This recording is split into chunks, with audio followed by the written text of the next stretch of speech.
If it's Thursday, President Trump slams Elon Musk for attacking his big, beautiful bill and threatens to strip him of his government contracts as Elon Musk fires back and Republicans grapple with what it all means for the future of their party and their agenda. Plus, an unprecedented frenzy of actions from the White House, including President Trump ordering an investigation into former President Biden's actions while in office and claims that his aides misled the public about his alleged decline. And a high-stakes call between President Trump and China's President Xi Jinping as the two leaders discuss trade war tensions and lay the groundwork for a face-to-face meeting.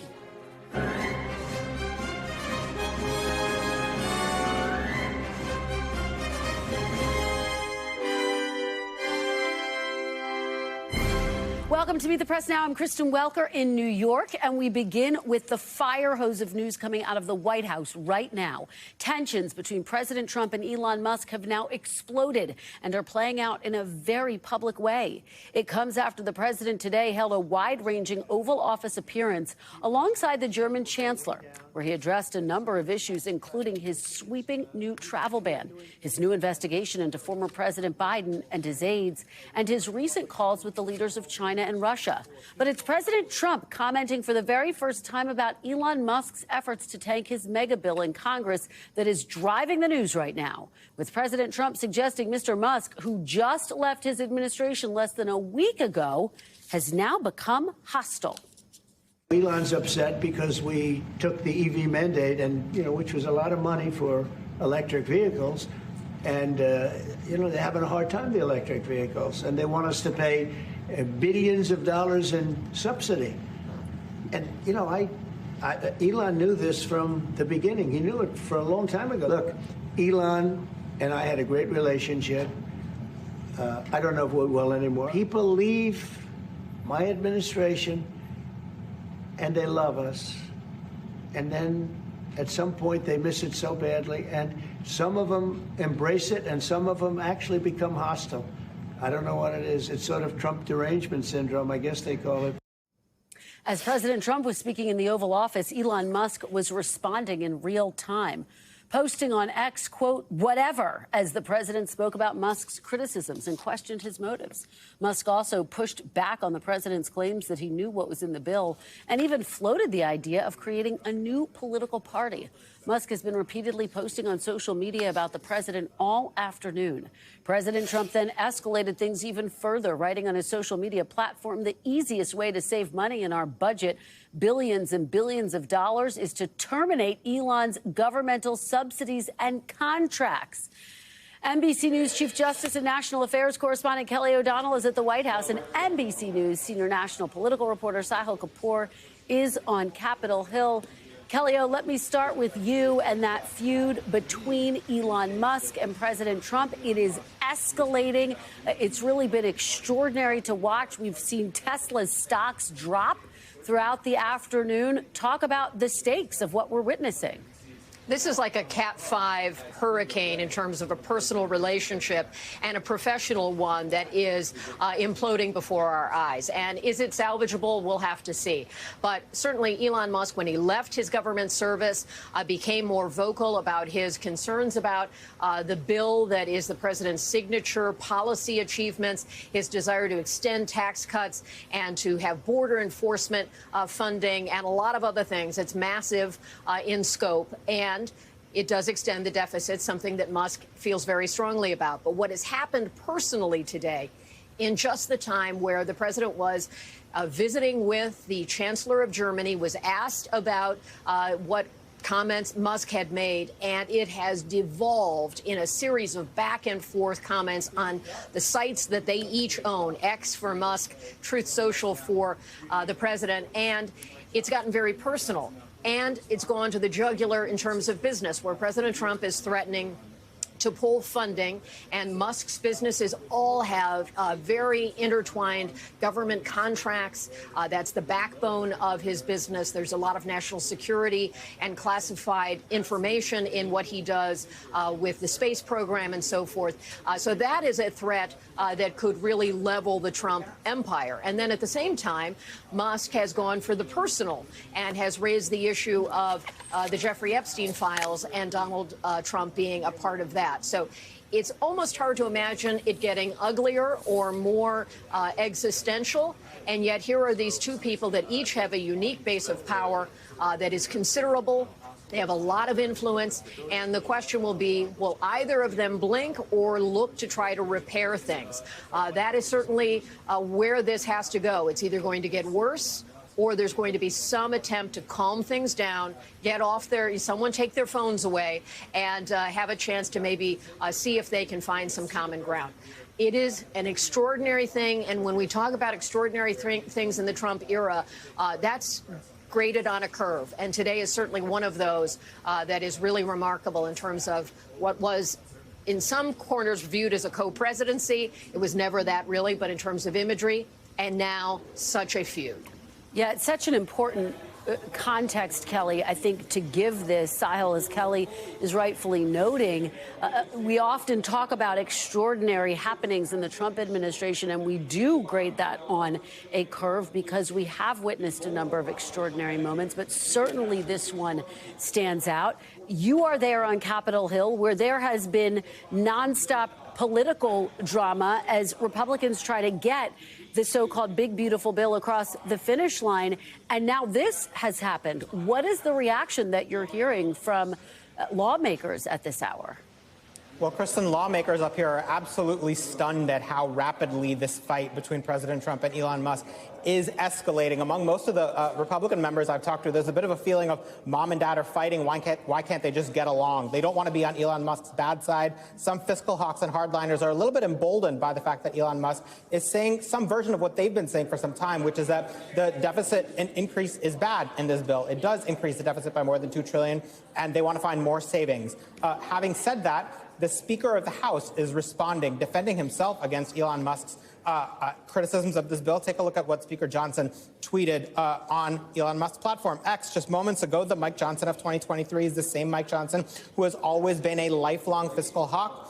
He goes on to defend the bill. Now, this comes one day after the Congressional Budget Office said there would be a $2.4 trillion increase in the debt simply because the tax cuts outstrip the spending cuts that they ultimately find. Now, look, Kristen, I've been covering Capitol Hill for some time now. I will say it looks like Elon Musk did not get the memo that the deficit and the debt has not been and is not currently a first-order priority for Republicans. It's good rhetoric on the campaign trail. It's very useful rhetoric when they're out of power and trying to make the case against Democratic spending priorities. But when Republicans are in power, they prioritize tax cuts. They prioritize military spending increases. Yes, they sometimes do spending cuts, but the deficits usually go up when Republicans are in power. And Elon Musk is calling that out. He is accurate to call that part out. You know, it's interesting, Sahil, because so much of what we've been talking about and the reporting has revolved around this EV tax credit that Elon Musk has privately told lawmakers is going to cost his company billions of dollars if it's not in this bill. He's been trying to apply pressure behind the scenes. He personally lobbied President Trump. Do we think that there's any chance, just to quiet Elon Musk, that EV tax credit could get added back into the bill? No, I don't think so, Kristen. That's extremely unlikely. That EV funding is going to be phased out. They are tinkering around with the dates there. The House has a certain set of phase-outs. I talked to Shelley Moore Capito, who's the chair of the Senate Environment and Public Works Committee. She confirmed to me just a few hours ago that the EV money is coming out of the bill. They might move the dates back a little bit because she said she worries, and senators have gotten complaints about existing business investments getting harmed by this. But the EV funding, the rollbacks of this, they were passed by Democrats on a party line basis in 2022, and this was a huge part of the bargain, a critical part of the bargain with fiscal conservatives in terms of how to limit the red ink in this bill. If that comes out, there's a good chance Republicans would just be creating more problems than they're solving.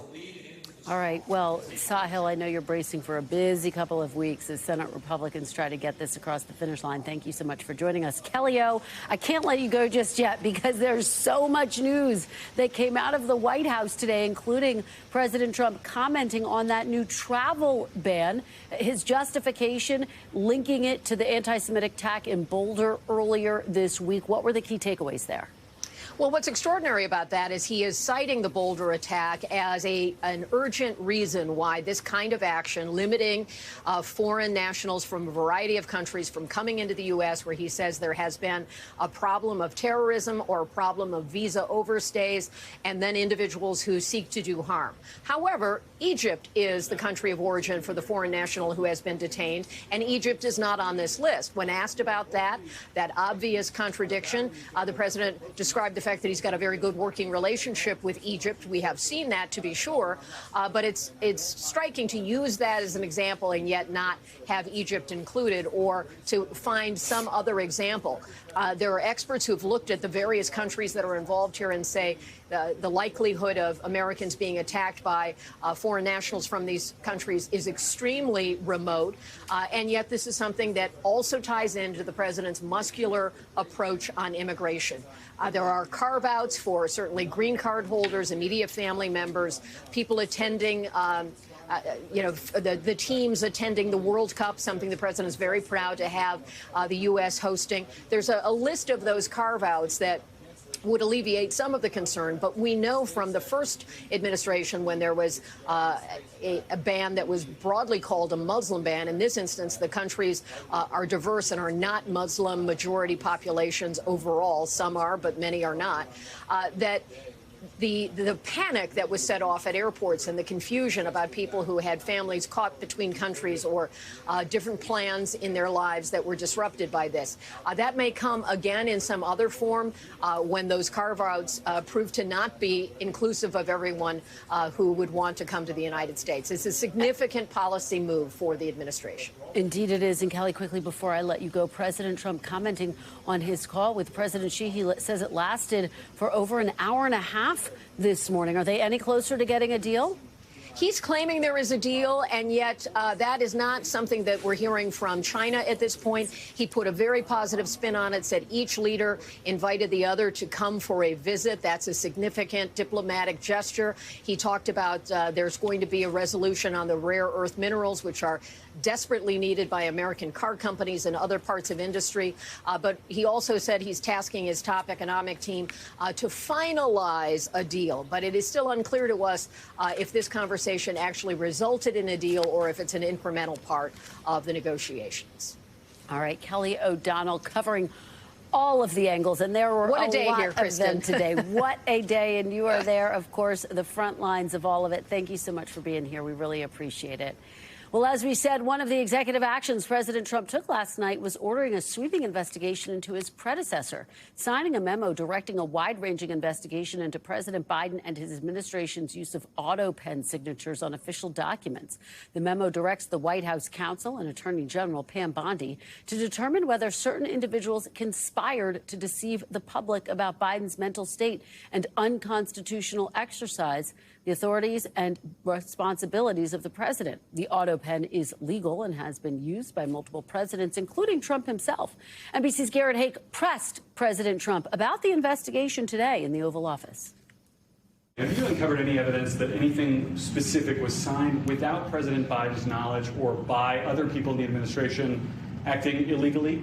Well, I don't think Biden would know whether or not he signed it. I'm asking if you've uncovered any of that information. No, but I've uncovered, the human mind. I was in a debate with the human mind, and I didn't think he knew what the hell he was doing. So, it's just one of those things, one of those problems. We can't ever allow that to happen to our country. The danger our country was in, and I know some of the people that worked with him, radical left, horrible people. And I could give you the name of some of the people that use the autopen, because I'm here, and I ask questions about people that were here. President Biden said in a statement last night, let me be clear, I made the decisions during my presidency. I made the decisions about the pardons, executive orders, legislation, and proclamations. Any suggestion that I didn't is ridiculous and false. In December, Donald Trump told me he would not use his presidency to investigate Mr. Biden or his family, deferring to his attorney general and FBI director to determine if an investigation was warranted. Look. Well, let me ask you this. You said President Biden quote, that you're going to appoint a real special prosecutor to go after Joe Biden. You said that during the campaign. Where? You said that on Truth Social, June 12th, 2023. I will appoint a real special prosecutor to go after the most corrupt president in the history of the United States, Joe Biden, and the entire Biden crime family. Are you going to do that? Are you going to go after Joe Biden? I'm really looking to make our country successful. I'm not looking to go back into the past. I'm looking to make our country successful. Retribution will be through success. What you're saying is significant because you wrote on Truth Social in 2023 that you're going to appoint a real special prosecutor to go after Joe Biden. Now you're saying you're not going to do that. I will say this. No, I'm not doing that unless I find something that I think is reasonable. But that's not going to be my decision. That's going to be Pam Bondi's decision and, to a different extent, Kash Patel. NBC News Justice and Intelligence correspondent Ken Delanian is with me now, along with Carol Lamb, a former U.S. attorney and current NBC News legal analyst. Thanks so much to both of you for being here. Ken, let me start with you just for context. Can you help our viewers understand what exactly is an autopen and what is the root of the president saying he wants to investigate Biden's use of an autopen? Hey, Kristen. Well, the autopen is simply a machine that applies a signature, in this case, the president's signature. And it's been used for years by presidents to sign documents when they are unable to do so physically. For example, if they're on a foreign trip and something needs to be signed in Washington. Apparently, the Biden White House deployed this tool more than some others, but White House lawyers long ago deemed that its use perfectly legal, even for signing legislation, which Barack Obama did. The thing is, as you laid out, the issue here is not really the autopen. It's President Trump's allegation that former President Biden had suffered so much cognitive decline that he didn't understand what was going on in his own White House and he didn't know what he was signing. So Trump is saying that aides, not Biden, were running the country. And there's just no evidence to support this. Biden, as you saw, denies it. Now, there are lots of stories about Biden slowing down and showing his age. There's been books written about this. But no one is saying he wasn't fulfilling his duties as president. In fact, even those books that are out now exploring whether his mental decline was covered up acknowledge that he was navigating complex foreign policy issues in the last days of his presidency, Kristen. And I guess, Ken, that just leads to the question, is there anything criminal in nature about what Trump is alleging with this autopen? My sense is that the goal here is to interview as many people as possible in the Biden White House to develop a full understanding of President Biden's cognitive state. And, you know, even if that investigation doesn't establish that Biden was incapacitated, again, there's no evidence to suggest that was true. It's possible the probe could shed more light on whether Biden's flagging energy and failing memory impacted the White House's ability to get things done. The problem for investigators, though, is that conversations between the president and his aides are covered by executive privilege. So witnesses are going to refuse to discuss them. The only thing that would pierce that is a criminal investigation. And given that they've said that the White House counsel is in charge of this, that suggests that there isn't a criminal investigation, although, you know, the Justice Department is involved, so it could become a criminal investigation. But they would need a predicate for that. They would need evidence that laws were broken. And right now, there's just no evidence that that happened, Kristen. All right, Ken Delanian, thank you so much. Carol Lamb, let me turn to you. Can you pick up on where Ken left off, that even if they were to investigate, to interrogate a number of former Biden officials, a lot of those conversations between them and the president are going to be protected by law. What exactly are they looking to glean here? Yeah, absolutely correct, Kristen, and Ken is absolutely correct. There are going to be lots of arguments about what is privileged under executive privilege and what is not. And ironically, it was Trump's own lawyers who argued to the Supreme Court that you really can't look into a president's motives. And then we got into whether these are official acts or unofficial acts or the outer perimeter of official acts. But the bottom line is the Supreme Court put a lot of constraints on what you can actually look into when you are investigating presidential actions. I was a prosecutor for many years. I opened many criminal investigations. I declined many criminal investigations. And the difference was when you open an investigation, there has to be some modicum of evidence that something wrong happened. And we just don't have that here. We have the use of the autopen, which Ken has correctly said is not the point here. The point is whether former President Biden knew of and approved of the actions that bore his signature. Anyone who thinks that auto pens aren't used is living in a fantasy land. I used to get Christmas cards from former President Bush, and I didn't live under the fantasy that he personally signed them. We live in a day of digital signatures. So without some modicum of evidence, here President Trump says, I don't have any evidence that anything untoward happened. Former President Biden has come out and said, I stand behind every signature I have. This is just, I'm not in the business of making predictions, but this is going to come to nothing. It's just going to waste a lot of people's time and effort. Well, and to just put a fine point on what you're saying, the Justice Department has said this about the use of the auto pen. The president need not personally perform the physical act of affixing his signature to a bill he approves and decides to sign in order for the bill to become law, for example, by auto pen. But, Carol, to the point that you're making, the broader question here is, did officials around former President Biden have concerns about his mental capacity to make decisions? Is there something that could be inherently illegal if that were to have happened? Inherently illegal. If somebody said that I, on my own authority, I'm not the president, but I'm on my own authority going to pretend that the president authorized this bill. Sure, I suppose that would be really problematic, but not a single person has come forward and said anything like that. That's the problem. This is not predicated on anything with any merit. Where do you think this goes from here, Carol?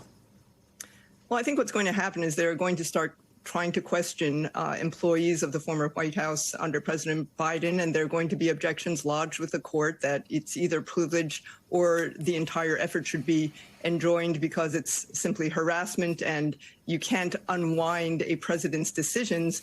The 26th Amendment was never invoked. I mean, there's simply nothing there. So we could end up once again in front of the Supreme Court. But I think it's actually more likely that this is just going to die a slow and sort of painful death, this whole so-called investigation.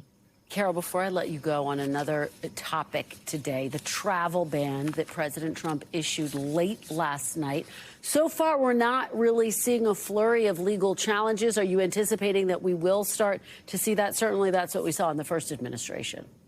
Yeah, there were two executive orders that had to do with travel bans. One had to do with 12 countries and 7 other countries for more limited travel bans. That's going to take place in, I think, on June 9th. There was another travel ban threatened where they said that there were going to be that international students could no longer come to Harvard. So I think there will be legal challenges to both, and I think specifically in the Harvard one, I am sure that they are working on a motion for injunction in that case at this very moment. All right, Carol Lamb, helping us understand a lot of complicated legal information. Thank you so much for being here. We really appreciate it. Thank you. Coming up, we'll have much more on the escalating feud between President Trump and Elon Musk as Republican lawmakers risk getting caught in a fight between the world's richest men and the world's most powerful man. Plus, ICE arrests a record number of immigrants in one day, including hundreds who were at scheduled appointments under a program for migrants deemed not a threat to public safety. The latest on the fallout still ahead. You're watching Meet the Press now.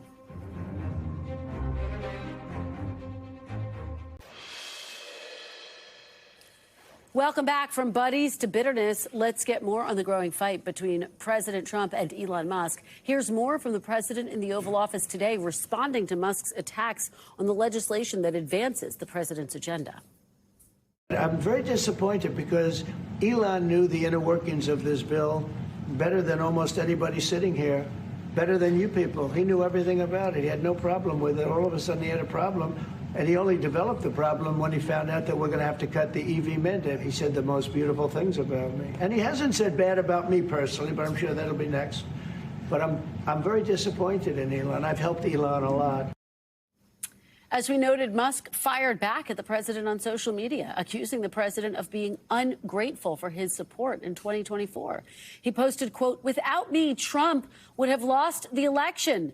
Dems would control the House and the Republicans would be 51-49 in the Senate. Such ingratitude."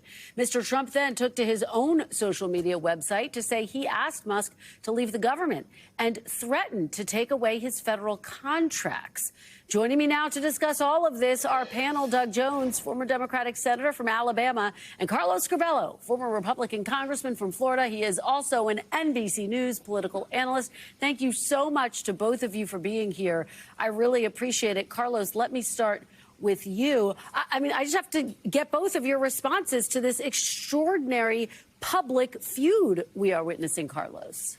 Well, Kristen, yeah, this is a big deal, and it comes at a very important or significant time for Republican majorities in Congress. They are working on this massive bill. They got it through the House with a single vote. Now it has to work its way through the Senate, then come back to the House. A lot of what happens on the Hill, Kristen, depends on the confidence of members, how they're feeling about their own political prospects, and this big crack in the MAGA coalition, because Elon Musk and Donald Trump became one and the same those last few months of the campaign and through the beginning of his administration. This fissure in the MAGA coalition is a big deal for congressional Republicans. I want to get to what it means for congressional Republicans in just a minute. You're absolutely right. Senator Jones, what's your reaction to what we're witnessing? First of all, I have two. First, it has nothing to do with Elon Musk. But why in the hell would any leader of a country have a meeting in the Oval Office with Donald Trump anymore? Every time that happens, it turns into a show that has nothing to do with the issue at hand with that leader. But what we're witnessing is extraordinary. But I'll have to say, Kristen, I think people saw this coming. They saw it coming from the very beginning. There was no way those two egos could stay in the same room. There's no way those two egos, when they have some differences of opinion, not to bring it public. They both have incredible social media following. They both have a bully pulpit. But everyone knew that this was coming. And I think it's just fascinating to sit back and watch the fissures that we see now based entirely upon personalities, not on real substance, but on the personalities of who can talk the loudest and wield the biggest stick. Let's talk about first what this could mean for each of these two men, and then what it could mean for, of course, the big, beautiful bill. And Carlos, let's start with Trump and Musk. I mean, for Donald Trump, for the Republican Party, Elon Musk has basically said anyone who passes this bill or votes to pass it should be fired in 2026. It's a not-so-veiled threat to say, I might start supporting Democrats. That would be a big blow for Trump, and now you have him out floating the idea that maybe there's salacious information about President Trump that hasn't been unearthed yet. I mean, what could this potentially mean for Mr. Trump? Well, look, I think it creates a lot of anxiety in the White House and in the Capitol. We know that Elon Musk spent hundreds of millions of dollars, right, trying to help Donald Trump get elected. It's pretty clear that that investment made a difference, whether it was decisive or not, who knows, right? But for a lot less, he can influence congressional campaigns. He can take out members of the House. So as these congressional Republicans are trying to build the fortitude to pass this massive bill, having this, cloud of Elon Musk hanging over them and what he might do next fall, that really could complicate things. And look, Kristen, it's not just the investment. It's not just the following that Elon Musk has. Again, Elon Musk and Donald Trump were very, very close. They were together pretty much every day. There were those jokes about Elon Musk never leaving Mar-a-Lago. He may know things. He may have been privy to information that now he can share. I mean, he put that tweet out about the Epstein leaks. Who knows if that's true or not? But if he has access or knowledge of sensitive information, that also becomes a major headache, at least for this White House. Yeah, I think major headache is exactly what many people inside the White House probably have right now. Senator Jones, the fact that President Trump is threatening to pull government contracts from Elon Musk. I just spoke with Steve Bannon, an outside advisor to Donald Trump, who said he's going to advise Donald Trump to investigate Elon Musk and all of his business dealings. And we've seen the Tesla stocks today drop. They closed 14% down. I mean, that's real impact. Yeah, it is. It's major impact, and I think that is the biggest thing with Elon Musk right now. He can't believe that people are rejecting Teslas based on his government work and bouncing around a stage with a chainsaw and destroying people's lives. And somehow he doesn't understand why people might take that out on the only thing they can take it out on, and that's his businesses and his stock. You know, look, I don't think that there's going to be an incredible amount of investigation here. I think it's just bullying tactics, investigations. You know, one of the things that Donald Trump is famous for is trying to start an investigation, not really following through with anything that's going to result in a challenge to those contracts or Elon Musk himself. He did that with Zelensky. He's did it with others. He threatens these investigations to try to destroy people. But the fact of the matter is, unfortunately, Elon Musk's companies have a lot of very, very important contracts with the United States government. They can't just stop those on a dime. It cannot be done, or else Joe Biden's administration would likely have done it. This is going to be something that is just personal, and we'll see how it plays out. But I agree with Carlos. It puts the congressional Republicans in a real pickle right now. Well, let's pick up right there, Carlos, because it does. And as far as I can tell, there are two major criticisms amongst Republicans to the so-called big, beautiful bill. One is that it adds to the debt and deficit. And number two, that it stands the risk of potentially kicking millions of people off of Medicaid because there are going to be new work requirements. Does Musk's criticism of the big, beautiful bill and this entire episode only embolden those Republicans who say they cannot get behind this legislation? Yeah, and you've already seen that, Kristen, with some congressional Republicans saying Elon Musk is right. We have to continue working on this bill. But the balance is very delicate. And you see these cross currents in the Republican Party right now. You have the MAGA movement led by the president, where this idea of cutting spending, of reforming entitlement programs is not a priority at all. And then you have some of these more classic conservatives that are more aligned, at least ideologically, with Elon Musk. They want to see cuts. They want to see true fiscal responsibility. That cross current is really going to make life harder. I don't know about the Senate. I think they'll be able to do their work the way they typically do without too much drama. But when this bill comes back to the House, Speaker Johnson is going to have another very tall task trying to get this across the finish line again, this time with Donald Trump and Elon Musk in a war. Yeah, there's no doubt that complicates things. Doug, let me play an exchange the president had with my colleague Garrett Haake. I'll get your reaction on the other side. This is the guy you put in charge of cutting spending.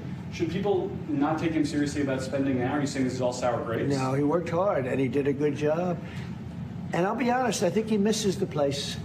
I think he got out there and all of a sudden he wasn't in this beautiful Oval Office, and he's got nice offices too, but there's something about this one.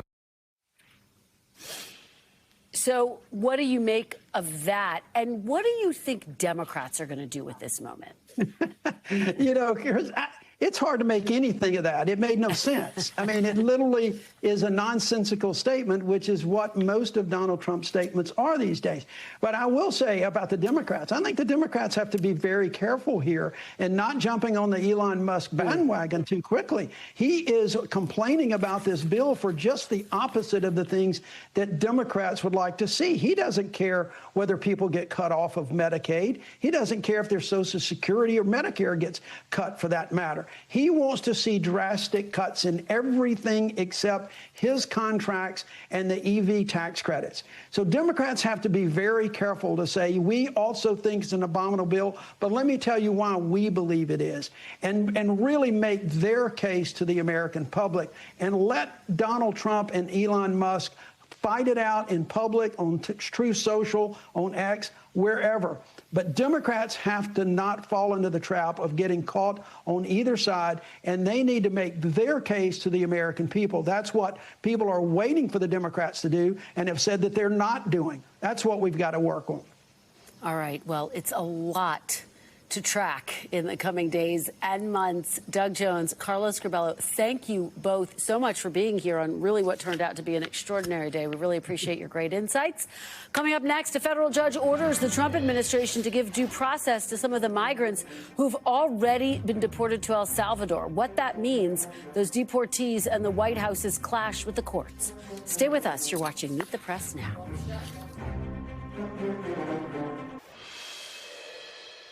Welcome back. We've got an update now to NBC News' exclusive reporting on the Trump administration's push to ramp up immigration enforcement. An ICE spokesperson confirms to NBC News that more than 2,200 people were arrested on Tuesday, the most arrests by the agency in a single day in its history. Hundreds of those arrests happened at scheduled appointments for undocumented immigrants who were enrolled in a program that deems them not to be a threat to public safety. Now, the arrests come as part of a sweeping new ICE operation, first reported by NBC News, that incorporates multiple federal agencies and potentially thousands of National Guard troops. After the break, joining me now is senior investigative reporter Laura Strickler. Laura, thanks so much for being here. I really appreciate it. So let's start off. How is it evident that this record number of ICE arrests is a result of the government's new tactics? So we know from sources that there's a tremendous amount of pressure being put on ICE officers to make 3,000 arrests a day nationwide. Yesterday, they reached 2,200. And immigration attorneys across the country told us their clients were getting new text messages from ICE telling them to show up for check-ins this week. And when they arrived at the office, they were arrested. We saw it happening in New York City. Well, so, Laura, hundreds of yesterday's arrests actually targeted people who were part of ICE's what's called the Alternative to Detention program. Explain exactly what that program is. What's the significance there? Sure. So over the years, ICE has released some immigrants who they determined to be very low risk to public safety from detention. They use GPS devices to track them. And right now, there are about 20,000 immigrants who are tracked on ankle monitors.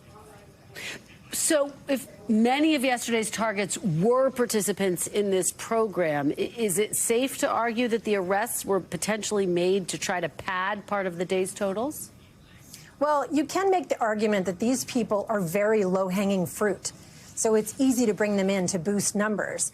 ICE knows where they are, and statistics show 98% of them comply when ICE asks them to come in for check-ins.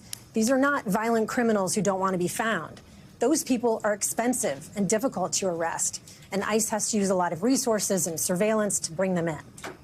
So let's just switch gears here and talk about the latest court case. A federal judge has ordered the Trump administration to actually provide due process to some of the migrants detained in El Salvador. What exactly might that mean for those migrants who are currently being held in El Salvador, Laura? Right. So what this means is the federal judge is saying that those migrants sent to El Salvador in mid-March must be given a chance to challenge their detention and removal. And this would be the first time they'd be able to plead their case before a U.S. judge. The judge says the executive branch has a constitutional duty to provide them with this opportunity. And he says that will, quote, make good the wrong that was done. And just very quickly, before I let you go, when exactly do you think the Trump administration needs to respond to this? So the judge says he will give the Trump administration 1 week to lay out a plan as to how they'll give the prisoners a chance to challenge their detention. All right. Well, I know you will be watching it very closely. Laura Strickler, thanks so much for joining us. Really appreciate it. Thank you. Coming up after the break, Democratic voters are about to have their first big chance to weigh in on what the party's future should look like. I'll talk to one of the candidates hoping to win in a key primary on Tuesday. You're watching Meet the Press now.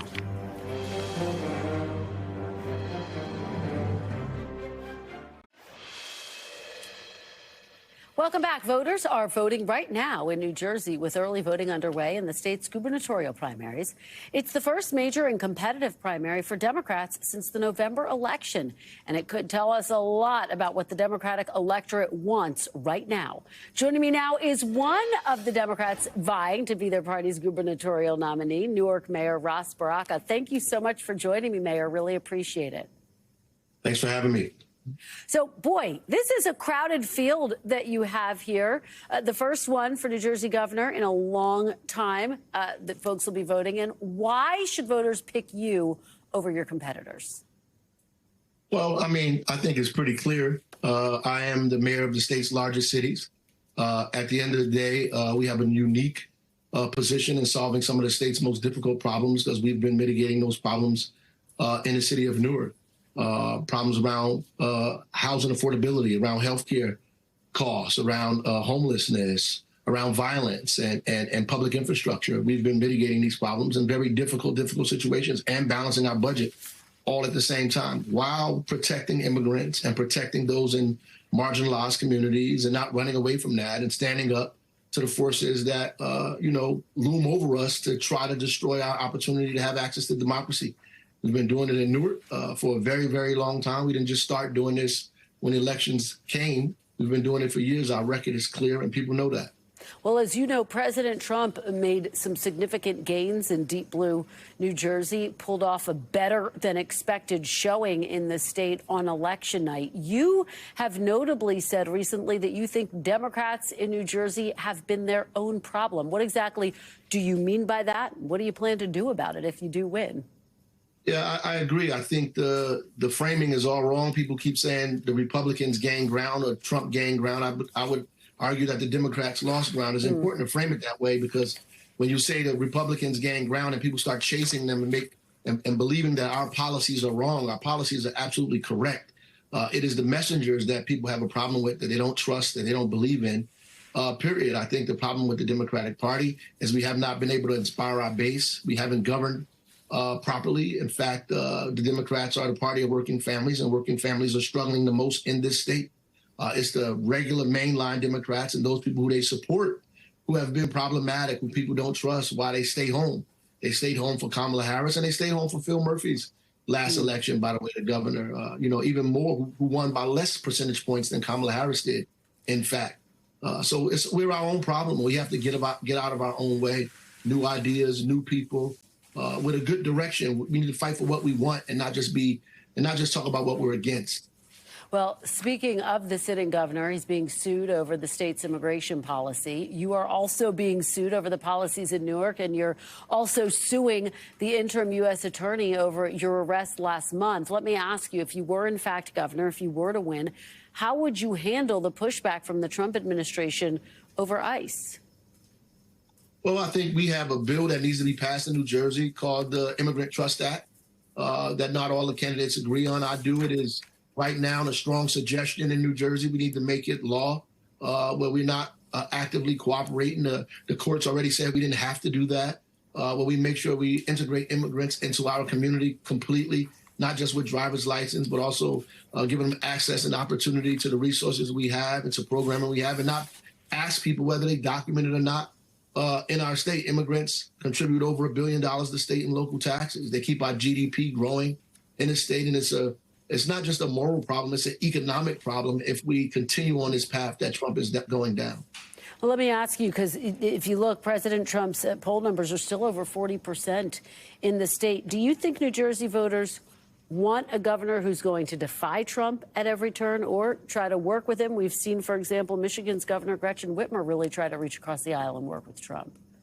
Well, I don't think it's about reaching across the aisle. I think there's a difference here, and people are making it like we don't want to cooperate with the president. But what are we cooperating with? The destruction of Medicaid, Social Security, the dismantling of the Department of Education, to pulling back veterans' benefits, SNAP benefits, attacking diversity, equity, and inclusion. We can't cooperate with that. That's cooperating with our death. Now, if he wants to invest in infrastructure, invest in small businesses, help our economy grow, we support that. We just don't support our own self-destruction, and we can never do that. This is not something that you can unite around, ultimately. And so I think the numbers that you're talking about around Trump, that's about the same number of people that voted for Donald Trump every time he ran for office nationally. We get about a little over 40% of voters in New Jersey support Donald Trump. They've supported him the first time, and they support him again. And the country is deeply divided on this, and deeply divided on very crucial and critical issues. And we have to hold our ground.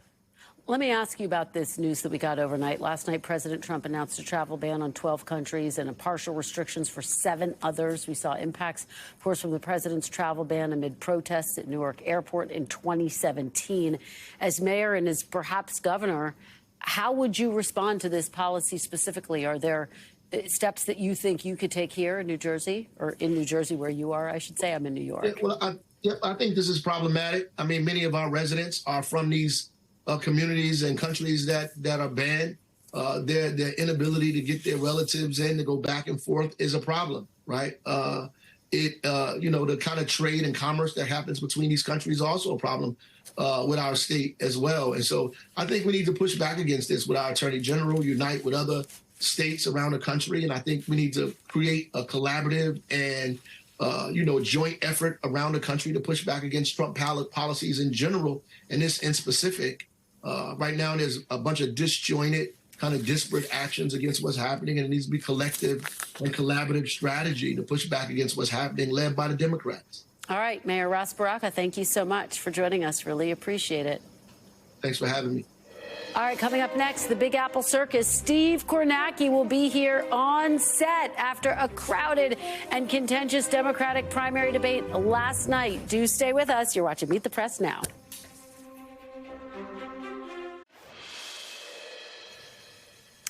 Welcome back. Ahead of the primary election later this month, 9 Democrats hoping to be New York City's next mayor faced off in their first debate as the frontrunner, former Governor Andrew Cuomo, was the target of attacks from all sides. This question was about your personal regret in your years in politics. I said I regret the state of the Democratic Party is no in that we elected regrets. Trump. Not the 15th. No regrets when it comes to cutting Medicaid or health care. No regrets when it comes to cutting child care. No regrets when it comes to slow walking PPE and vaccinations in the season of COVID to Black and brown communities. Really, no regrets. Let's turn to public safety. It's a top concern for many New Yorkers. The people who don't feel safe are young women, mothers, and grandmothers around Andrew Cuomo. That's the greatest threat to public safety in New York City. Ooh, a lot of fireworks there. Cuomo is trying to make a political comeback after resigning from the governor's mansion in 2021 amid an investigation from his own attorney general that found Cuomo sexually harassed nearly a dozen women. Allegations Cuomo denies. The attorney general also found the Cuomo administration undercounted nursing home deaths during the COVID-19 pandemic.